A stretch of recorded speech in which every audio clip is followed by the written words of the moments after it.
Well, hello there. Thank you for joining me today. We're going to talk a little bit more about Hezbollah. Who is Hezbollah? Well, interesting story. They're supposedly the richest terror organization in the world.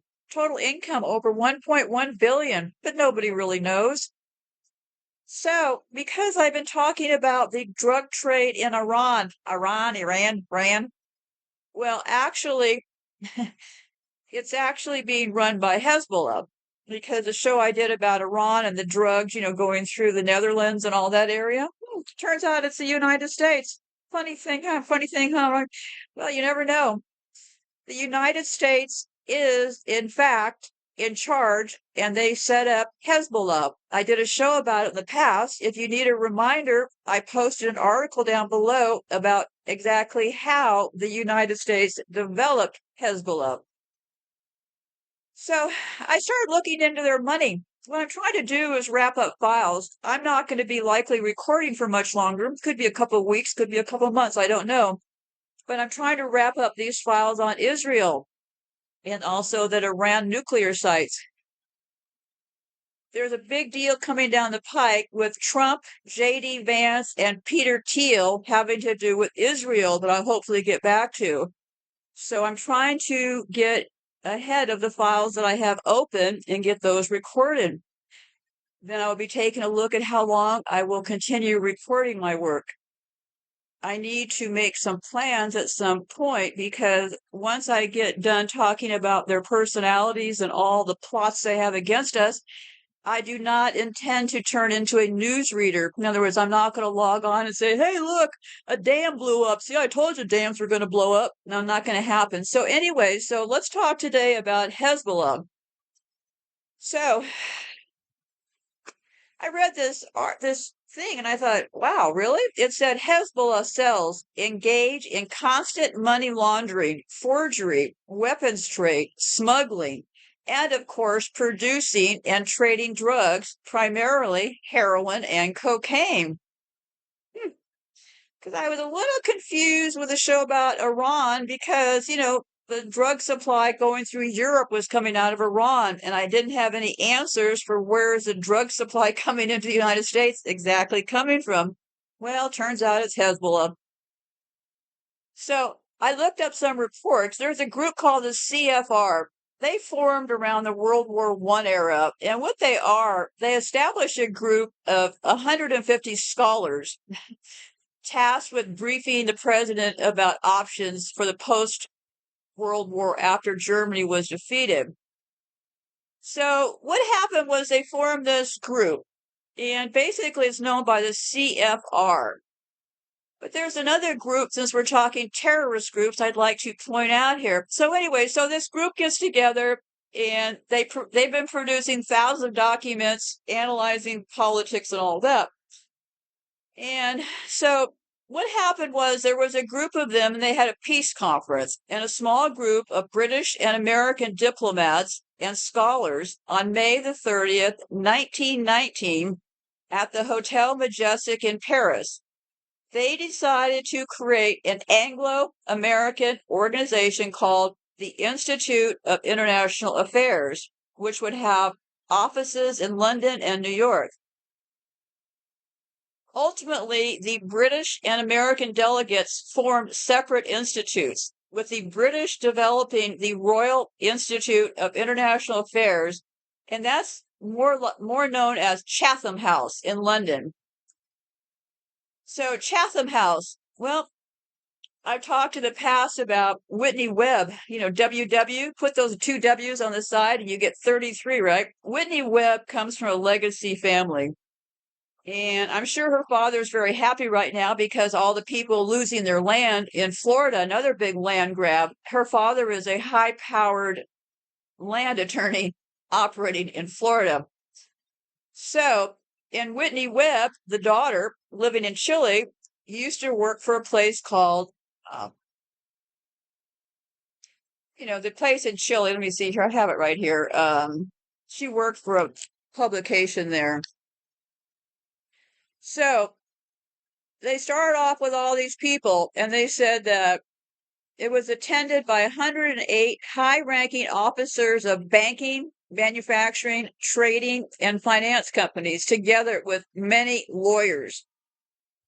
So anyway, Mint Press was the place that Whitney Webb used to work for before now I think she's doing her own thing now, but Whitney Webb worked for Mint Press. Mint Press was funded by John Kerry and the group called Chatham House. So that is the group that funded that little liar Whitney Webb. Her family is legacy, okay? So anyhow, so this is the group, the CFR, that I got this report from Hezbollah about. I mean, obviously, they should know what they're talking about, right? They're the group of all the scholars and people, right? So Hezbollah, also known as the Party of God, has been long known as a jihadist terrorist organization of global reach. They have conducted operations throughout the Middle East, in Thailand, Bulgaria, Argentina, and elsewhere in Europe and Latin America. Hezbollah has also conducted operations in Canada and the United States. So I'm not going to repeat myself over and over here. Just remember, Hezbollah was entirely created by the United States, okay? Hezbollah has become notorious since the early 1980s for its repeated terror attacks, including the Marine barracks bombings on 23 October 1983, which killed 241 soldiers, sailors, and Marines on peacekeeping duty in Lebanon. But that was far from the only Hezbollah operation targeting Americans. In the late 1980s, Hezbollah and allies of Hezbollah, under their protection, kidnapped Americans and other Westerners in Beirut, including Marine Lieutenant Colonel William Higgins, who they subsequently murdered in captivity. Also kidnapped and murdered by Hezbollah was William Buckley, the CIA station chief at the U.S. Embassy in Beirut. Many Americans are not aware, however, that Hezbollah continued to target Americans in more recent times, with Hezbollah operatives directly involved in fighting U.S. GIs in Iraq during the insurgency. Hey, wait a minute. I thought the U.S. government loved all of us. You mean the U.S. government is attacking us? Gee, let me continue on here. The U.S. government hates their own citizens. That's why this is going on here. The psychopaths want to get rid of all of us. But let me keep reading here. Because I started off, I was merely looking into where Hezbollah get their money from, right? In addition to its jihadist operations, Hezbollah has a global network of illicit operations to fund itself. Its activities are the same as those of organized crime syndicates around the world. So isn't that amazing? They said its activities are the same as those of organized crime syndicates around the world. Imagine that. Arms trading, drug smuggling, human trafficking, bootlegging, and other forms of criminal activity. Evidence of Hezbollah's criminal activities has been documented for years, both by analysts, and through counterterrorism and counter-narcotics operations conducted by U.S. and allied enforcement. Gee, imagine that. In fact, an overview of Hezbollah's criminal activity makes it seem as if jihad is just a sideline for a global mafia-like Islamic organization using every kind of illegal activity imaginable to make money. Yeah, imagine that. Just imagine that. Particularly with regard to the United States, Hezbollah has avoided violent jihad attacks, particularly to avoid massive U.S. retaliation on its home turf in Lebanon, in favor of activities centered around drug trafficking, criminal schemes, and scams, which have been going on for decades.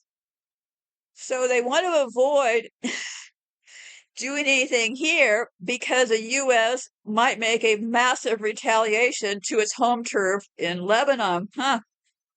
Well, Or maybe the U.S. is afraid if they come over here, they might murder some of the actual people that are doing all this. Always problems, right? Always problems when you set out to murder everybody.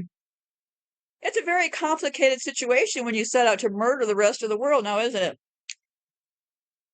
Hezbollah operatives run one of the largest and most sophisticated global criminal operation in the entire world.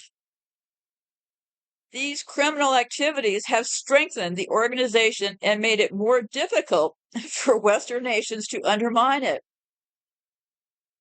In its 2013 Serious and Organized Crime Threat Assessment Report, Europol identified several crime enablers.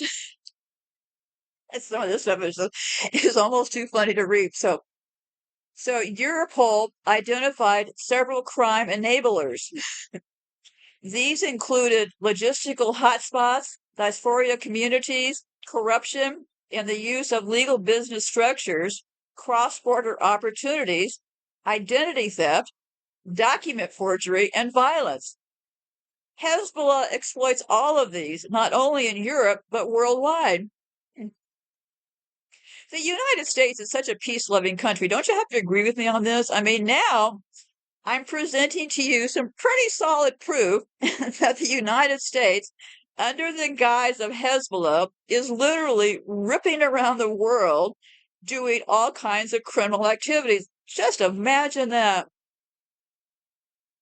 Hezbollah operatives are also deployed throughout the United States, sleep well tonight, and Europe, where they distribute the organization's criminal goods and services, primarily by trafficking drugs, counterfeiting consumer products, and laundering money.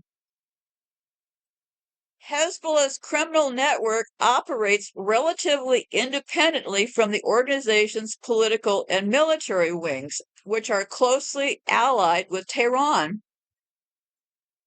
The network is strategically managed and led by a chain of senior officials, but maintains an intricate system of buffers to avoid linking the organization to criminal activity. Now, that's always your best plan. Set up a bunch of dummy corporations so nobody could pin the crime on you, right?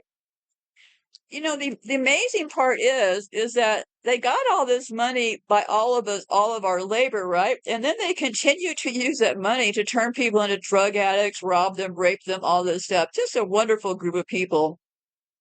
Just a wonderful group of people we have here. I don't know how the United States got so many good people together. Hezbollah officials at other times, they share their activities with these officials without necessarily seeking direct orders. This allows Hezbollah to maintain ambiguity, deniability, and obscurity regarding its activities as a transnational criminal organization. And this part really got me. Nothing like sending the murderer in to investigate the murder. Most of what has been uncovered of Hezbollah's activities in Europe comes from U.S. investigations. Always put the person doing the crime in charge of the crime investigation is their plot, right? Hezbollah has long been designated as a terrorist organization by the U.S. government. Therefore, its law enforcement and intelligence agencies have legal authority to pursue investigations into Hezbollah activities. This has not been the case in Europe until recently. However, nearly all the cases involving Hezbollah are transnational in nature, allowing even U.S. investigators to uncover some Hezbollah activity in Europe. It is likely that there is more activity that will now be discovered due to Europe's policy change. Hezbollah has taken advantage of cross-border opportunities to traffic arms, cash, and drugs. In 2008, German authorities at Frankfurt Airport arrested two Lebanese men carrying more than 8 million raised by Hezbollah cocaine smuggling ring. The two had trained in Hezbollah camps However, they were not arrested for terrorist or militant activities, but for cocaine trafficking. Traces of cocaine were found on the bills, along with the fingerprints of an infamous Dutch drug king. So now we got somebody from the Netherlands in this thing, right? Well, all the money in the United States has cocaine on it, okay? So I'm not sure, but they say they got this case because of an infamous Dutch drug kingpin, okay? A year later, two other men from the same ring involved in moving drugs from Beirut into Europe were arrested in a house raid in Speyer. Boy, they're really cracking down, aren't they? In 2011, Lebanese Canadian Bank and other Lebanon-based financial institutes were implicated in a massive money laundering scheme. And this is where I talked about Iran. I was talking about they had this scheme with the cars, and I was vague about the scheme with the cars, but here it is. We'll be vague no more. Here's how that scheme worked out. So the Lebanese Canadian Bank, they had a massive money laundering scheme that involved the sale of used cars into West Africa from some 70 U.S. car dealerships. So these U.S. car dealerships were participating in this, right? The scheme is thought to have raised $480 million for Hezbollah. Hezbollah's international criminal activity dates back to the 1980s when the newly established organization began laundering money for drug cartels through Lebanese immigrants in Latin America. Since then, it has become one of the world's largest drug suppliers and money laundering organizations, working in close cooperation with a string of Latin American paramilitary and criminal organizations, including Colombia's Medellin cartel, the Oficial de Envigado, North Valley cartel, and the Revolutionary Armed Forces of Colombia, as well as Brazil's first command of the capital and the Mexican Los Zetas. Well, I'm going to guess that these Medellin groups are probably U.S. run also, but I'm just taking a wild guess on that one. The Iranian Hezbollah partnership. Hezbollah operatives carry out robberies around the world and send the proceeds to the United States. I'm just kidding. No, Hezbollah operatives carry out robberies around the world and send the proceeds to Iran, where they are subsequently transferred to the organization's Lebanese bank accounts. Profits from drug deals of Latin American cartels in Europe and the United States are also sent to Hezbollah, which deducts a commission before laundering the rest of the money and returning it to the drug cartels. According to the U.S. Drug Enforcement Administration, this laundering activity is done through the purchase and sale of luxury cars. So actually, these cars, they said they were used cars, but I'm getting a little confused here, so I'll keep reading. So according to the DEA, these cars, through the purchase and sale of luxury cars, as well as by other means. In some cases, the money is hidden in the cars themselves when they are transported to locations around the world. They probably learned that from Vietnam. They were hiding drugs in the bodies of dead people coming back from Vietnam. These people are criminal all the way around. Since Hezbollah's budget is not open to public scrutiny, it is difficult to ascertain the share of the organization's criminal profits in its overall budget. Well, why don't you call up the U.S. Treasury? Oh, wait a minute. Maybe the Vatican. Oh, wait a minute. How about City of London? I imagine the money is not here in the United States. Just guessing, of course. According to Israeli security forces, another reliable source, about 90% of Hezbollah's annual budget, which is an estimated 700 million, comes from Iran. Brian Hook, a U.S. Special Envoy for Iran in 2018 to 2020, estimated that Tehran provides 70% of the organization's budget, while Lebanese anti-Hezbollah sources set the figure at 70 to 80%. So I guess in Lebanon, there's also some anti-Hezbollah sources. I kind of get the idea that people in Lebanon may be wise to Hezbollah, but I don't know. So let me keep reading. So what they're saying is that these anti-Hezbollah sources, they say the figure they get is 70 to 80%. And this means that at least 10 to 30% of Hezbollah's budget comes from its criminal activities. The figure could be higher if one counts the money laundered via Iranian banks that none of the estimates appear to have considered. The Iran-backed Shiite militia was considered the most powerful non-state group in the Middle East, but an Israeli military campaign against Hezbollah in 2024 has considerably weakened it. I do not believe that for a minute. They're claiming that an Israeli military campaign against Hezbollah in 2024 has considerably weakened it. No, not even hardly. Hezbollah wields significant power in Lebanon, where it operates as both a Shiite Muslim political party and a militant group. It violently opposes Israel and Western powers operating in the Middle East, and it functions as a proxy of Iran, its largest benefactor. That's where it gets really kind of crazy, right? Because Hezbollah, who was created by the United States, violently opposes Israel and Western powers operating in the Middle East. Israel's killing of Hezbollah leader Hassan Nasrallah in September 2024 has dealt the militant group a severe blow.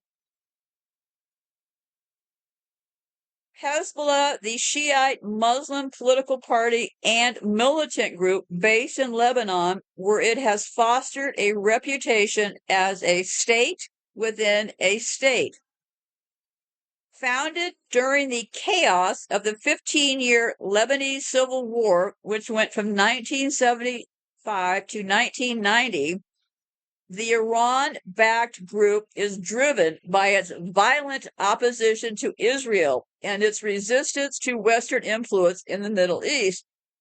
Well, this is likely why most people haven't figured out that Hezbollah is really done by the U.S., because most people would think, well, wait a minute, how can you be telling me that the United States is actually attacking U.S. citizens? Well, I'm telling you. Hezbollah is considered a terrorist organization, but I'm also considered a terrorist too. After 9/11, they came up with all this terrorist stuff and the gang stalking. Yeah, I'm considered a terrorist. So anyway, Hezbollah is considered a terrorist organization by the United States and many other countries, and has deep-rooted military alliances with repressive anti-Israel regimes in Iran and Syria. Cross-border clashes between Hezbollah and Israel escalated in recent years, particularly amid Israel's ongoing war with Hamas in the Gaza Strip that broke out last year. In a major intensification of its battle with Hezbollah, in late 2024, Israel killed longtime leader Hassan Nasrallah and launched a ground offensive against the group in southern Lebanon. Primary goals of Hezbollah: armed conflict against Israel, establishment of the Islamic Shiite state in Lebanon, and implementation of the Iranian Shiite Crescent program. Their area of activity is mainly Lebanon and Syria, but they're also active in Iraq and Yemen. Tens of thousands of supporters and members all over the world. They have 30,000 active fighters and about 20,000 reservists. They say their primary funding source is aid funding from Iran and the drug manufacture and trade. So, yeah, and they had their historical nuclear agreement.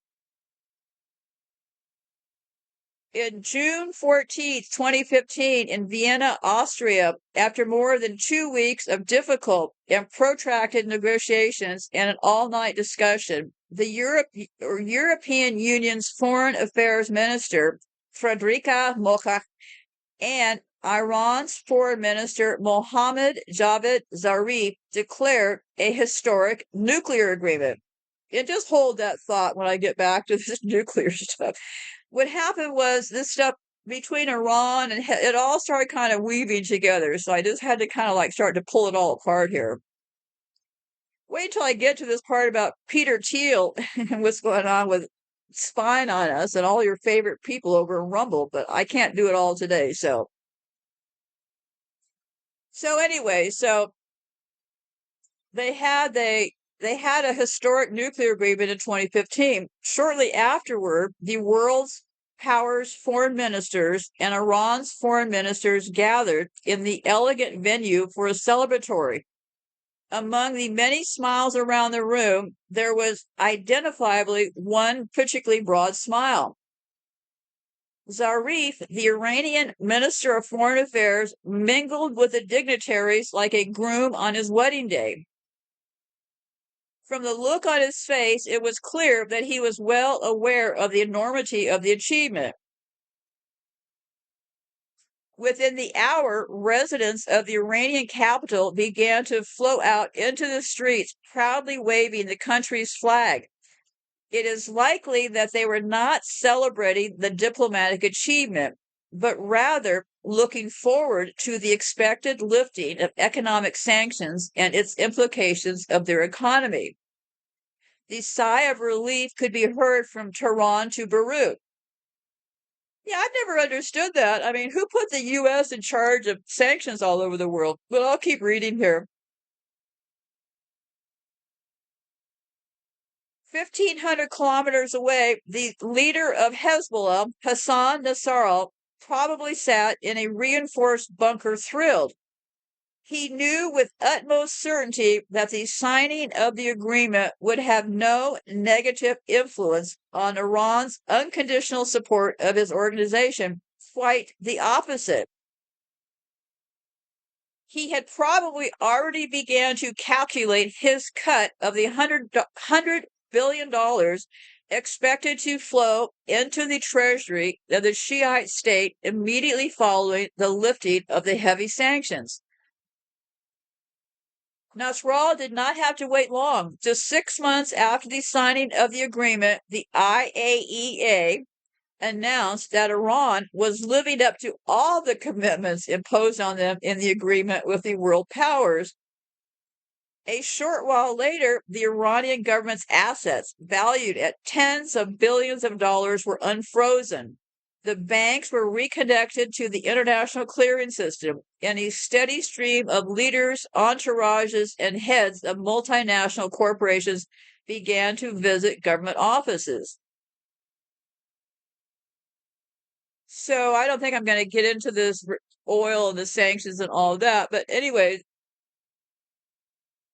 other than the Iranian government and its people, there is no doubt who is the primary beneficiary of the nuclear agreement. Within a few years, Hezbollah's budget jumped significantly with the government expenditure out of Tehran. And if in the past they received about 200 million per year, today the Iranian funding of the Lebanese terror group, according to estimates by the security establishment, is valued at $800 million annually.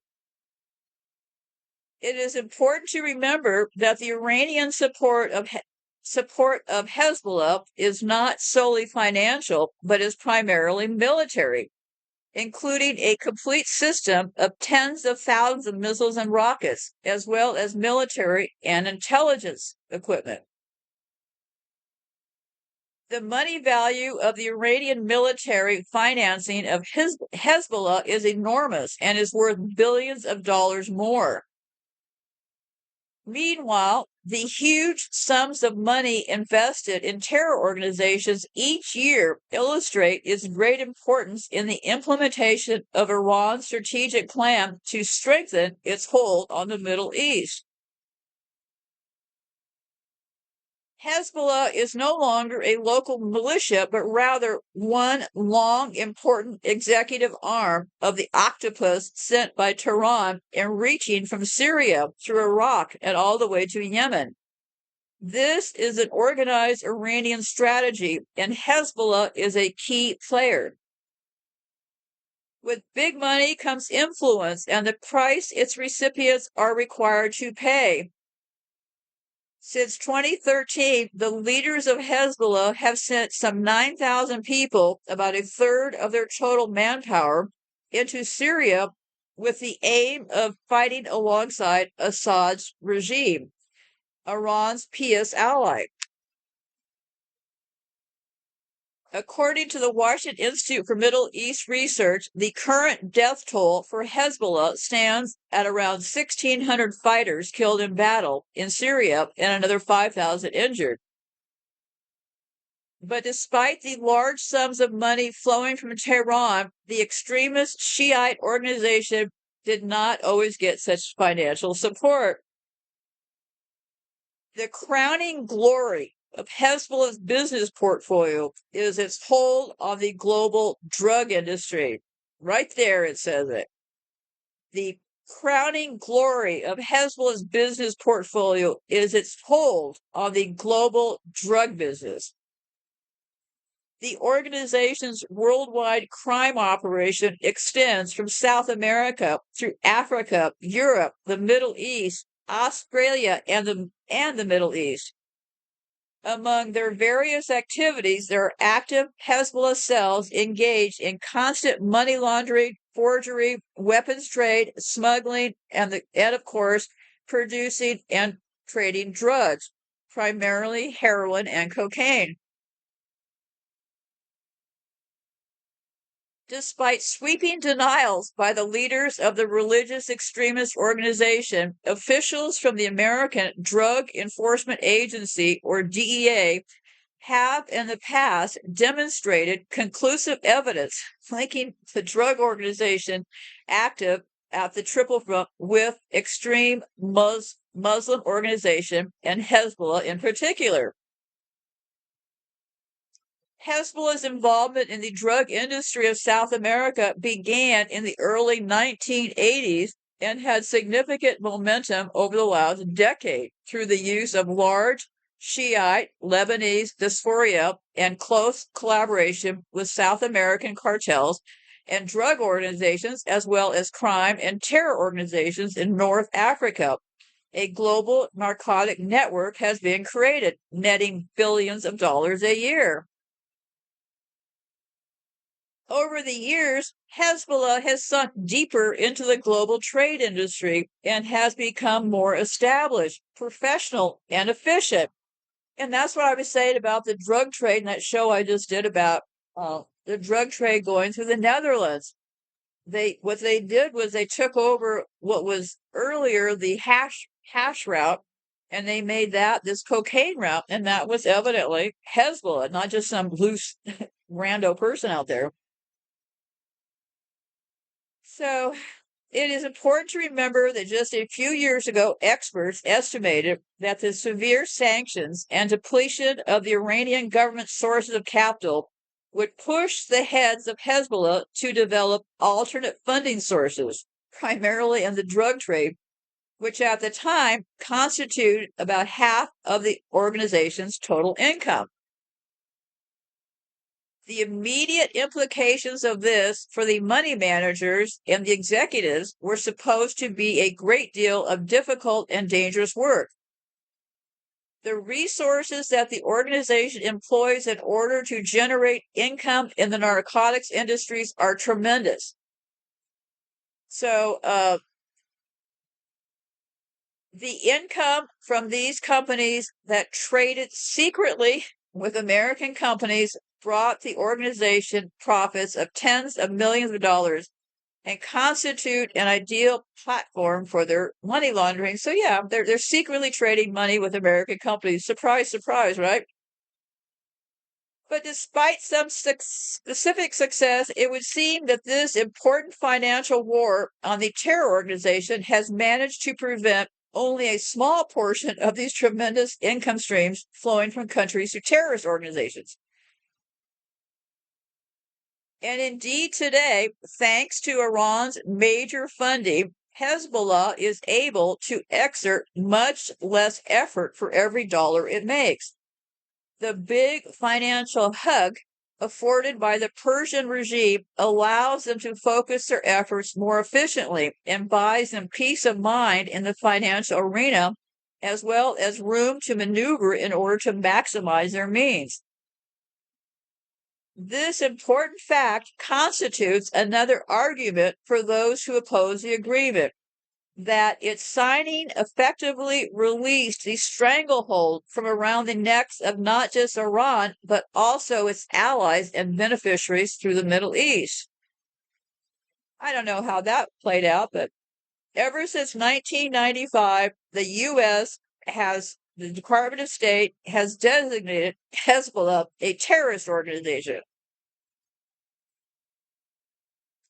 So I would suggest that you take a lot longer look. There's a whole lot to this Hezbollah deal. They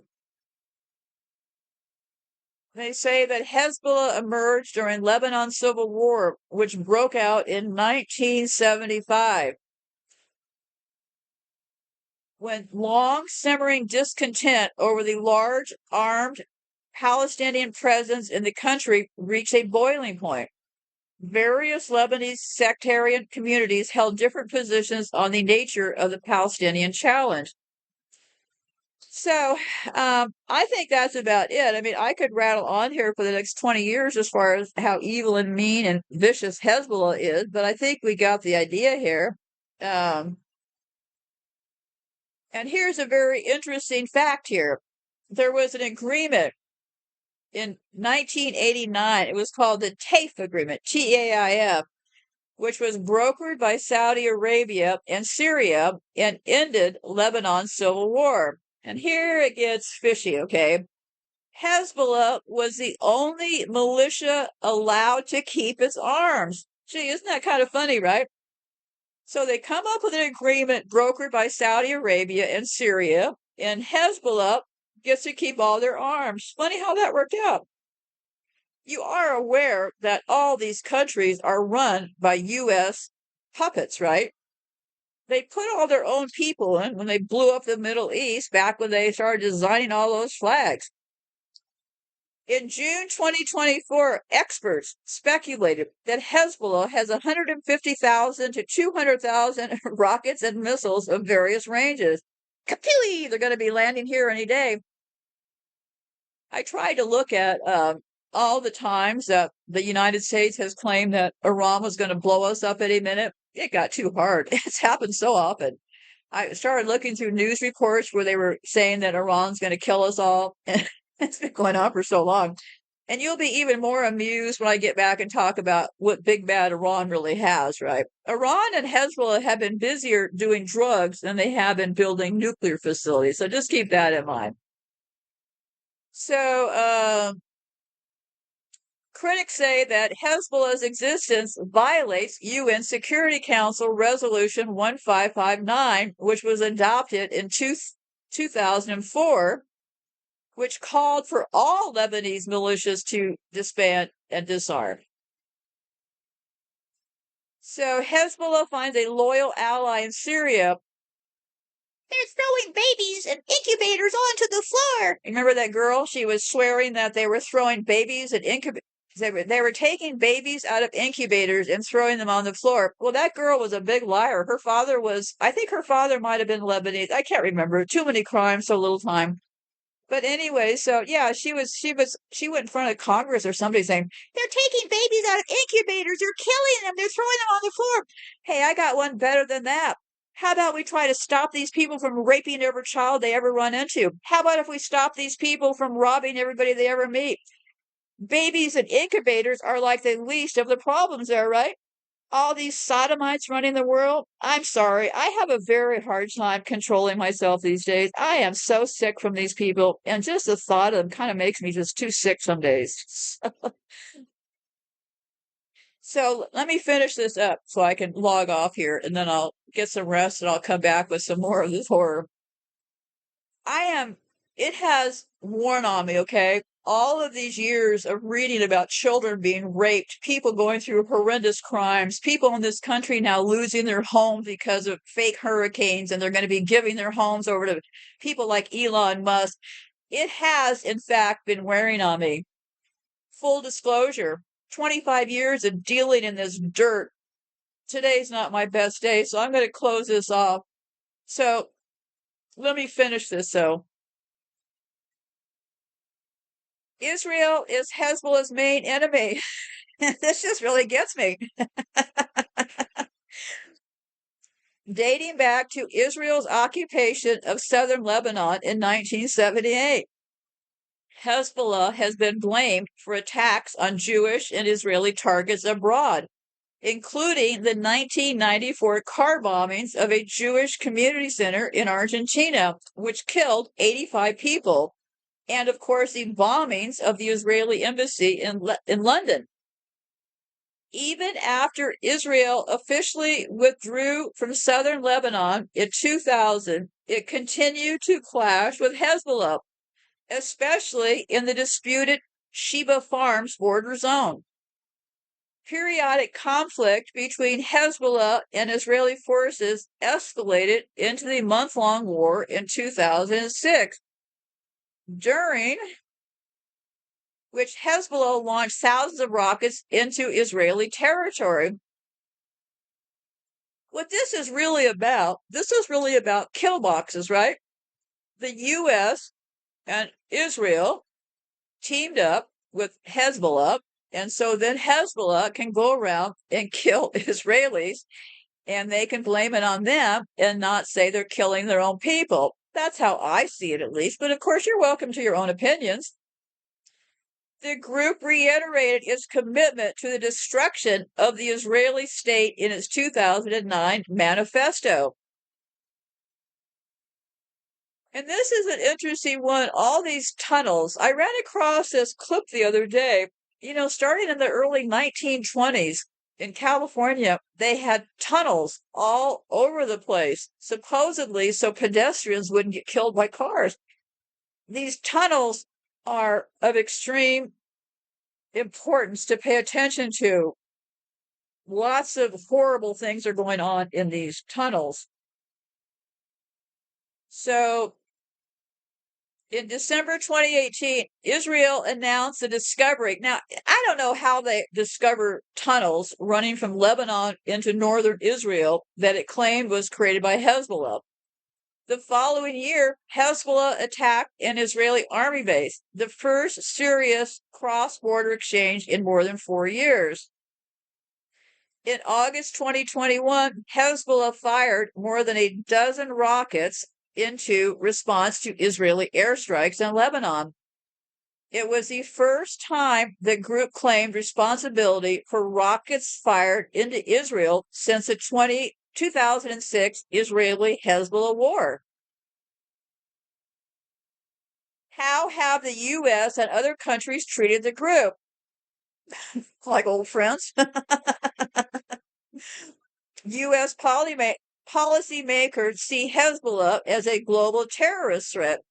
Well, personally, I see the U.S. as a global terrorist threat. It's funny they see it the other way, but I'll keep reading. The Bill Clinton administration, I'm going to protect you for the rest of my life. We're never going to radiate the American citizens. The Bill Clinton administration designated Hezbollah as a foreign terrorist organization in 1997. And several individual Hezbollah members, including Nasrallah, are labeled specially designated global terrorists, which subjects them to U.S. sanctions. In the mid-2010s, the Barack Obama administration, the guy who's ended up with dead chefs on his property, Barack Obama, another person who's not really black, in the mid-2010s, the Barack Obama administration provided aid to Lebanon's military. So in 2010, Barack Obama, everybody's favorite black guy, they provided aid to Lebanon's military with the hope of diminishing Hezbollah's credibility. However, Hezbollah and the Lebanese military's parallel efforts to defend the Syrian borders from the Islamic State and the Al-Qaeda-affiliated militants made Congress hesitant to send further aid for fear that Hezbollah could acquire it. There's always a reason why they don't have to help anybody, right? They brutally treat people, and they always come up with a really good reason why they can't help you. In 2015, the U.S. government passed the Hezbollah International Financing Prevention Act, which sanctions foreign institutions that use U.S. bank accounts to finance Hezbollah. Boy, that's got to be tough to figure out, right? Lawmakers amended it in 2018 to include additional types of activities. Additionally, the Donald Trump administration sanctioned some of Hezbollah's members in parliament as part of its maximum pressure campaign against Iran. While Trump's approach disrupted Iran's economy, analysts said the country's increasingly self-sufficient proxies have weathered the worst of the sanctions.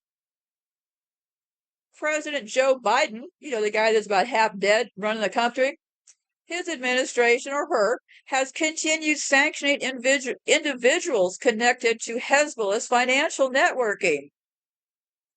In 2021, the Treasury Department announced sanctions targeting an international finance network accused of laundering tens of millions of dollars through regional financial systems to benefit Hezbollah and Iran. The European Union has taken a less aggressive approach to Hezbollah. Well, of course, they've got their friends in the United States doing all the horror, right? The bloc designated Hezbollah's military arm a terrorist group in 2013 over its involvement in a bombing in Bulgaria and its backing of the Assad regime. So, the United Kingdom deemed all of Hezbollah a terrorist group in 2019, followed by the German government in 2020. Hezbollah has scorned the largely Sunni Gulf Arab countries over their relations with the United States, Israel, and European powers. The Gulf Cooperation Council of the 7 Arab states of the Persian Gulf, with the exception of Iraq, considered Hezbollah a terrorist organization. Additionally, Saudi Arabia and the United States co-lead the Terrorist Financing Targeting Center, created in 2017 to disrupt resource flows to Iran-backed groups such as Hezbollah. Well, talk about the murderers being in on the murder plot. Saudi Arabia and the United States. You'll have to excuse me. I can barely speak, so I have to have the microphone about 2 inches from my face. So if you hear me smacking my lips and stuff, that's why. Following Hamas's October 2023 assault on Israel, the Iran-backed Palestinian militant group based in the Gaza Strip, Hezbollah, began firing rockets, mortars, and drones across the Israeli-Lebanon border in a show of what the group leaders called solidarity with its militarily inferior ally. Many experts say that Iran and Hezbollah likely advised and trained Hamas on how to attack Israel. No, I think the United States did that, though Hamas maintains that neither was involved in planning its 2023 operation. Hezbollah-Israel clashes and tensions have only intensified in 2024, Yes, we're getting to the final chapter of the game board. We all must die. Everybody must die except for us elites. Only a few of us may live. The rest of you are going to die, and we're going to start with you brown people first. Yeah, they're starting with the brown people first. Too bad. That was why they made up white people, right? Their hatred of brown people. I imagine if you were one of these people, you must live in real fear of brown and black people waking up and figuring out that the whiteys in the United States and the UK invented white people to get a leg up on the rest of the world. The majority of the world is not white, okay? They only were able to whiten up a specific group, and that was us people in the United States and through Europe. They couldn't whiten up the whole world when they tricked us into being white, right? Hezbollah Israel clashes have only intensified in 2024, fueling concerns of a wider regional war. Israel blamed Hezbollah for a missile strike in the Golan Heights in late July that killed 12 children, an attack that the group denies. Well, of course they got to kill more children. Israel responded shortly after by targeting this person, Fouad Takeyh, a senior Hezbollah commander in Beirut, in a strike that also reportedly killed 3 civilians and wounded dozens more. In September, and we're right now in September of 2024, Israel also ramped up airstrikes on Hezbollah military infrastructure in Lebanon and is suspected of conducting thousands of coordinated bombing attacks against Hezbollah members, remotely detonating their private electronic devices. An Israeli airstrike killed Hassan Nasrallah on September 27th, and right now we are in October the 8th, days after Israel launched a ground invasion in southern Lebanon in early October. Analysts say Israel's heavy bombardments have killed about 1,300 people and displaced more than 1 million since it stepped up its campaign against Hezbollah in late September. So, well, when the what do the Lebanese people really think about Hezbollah? I don't know. Are the Lebanese people fond of Hezbollah, or do they see them as somebody that's there to help them? Israel Prime Minister Benjamin Netanyahu recently declared that as his country's military operations in Gaza wind down, Israel will turn its attention to its foe to the north, the Lebanese Shiite group Hezbollah. So I guess the plan is once they kill off every man, woman, and child in Gaza, they will turn their attention on Lebanon and get Hezbollah. The two parties have a long history of conflict rooted in Israel's invasion of Lebanon in 1982 and its occupation of the southern portion of the country from 1985 to 2000, and a full-scale war between the two sides fought in 2006. I don't know. Israel and the United States, they seem to kind of think that they could just go around and occupy other people's land, right? They are the chosen ones. Never forget that part. The sodomites that run this thing consider themselves the chosen ones. So they feel it is their right to murder, rape, and abuse every single person in their path. But I'll keep reading because I'm almost done. In recent years, Israel and Hezbollah have been carried out low-scale cross-border attacks, and scale of these have increased following Hamas's horrific attack on Israel. Yes, always a reason to keep murdering now, isn't there? Why is Hezbollah rich and Lebanon poor? The country's economy is in a free fall, but the group is thriving. Israel is Hezbollah's main enemy, dating back to Israel's occupation of southern Lebanon in 1978.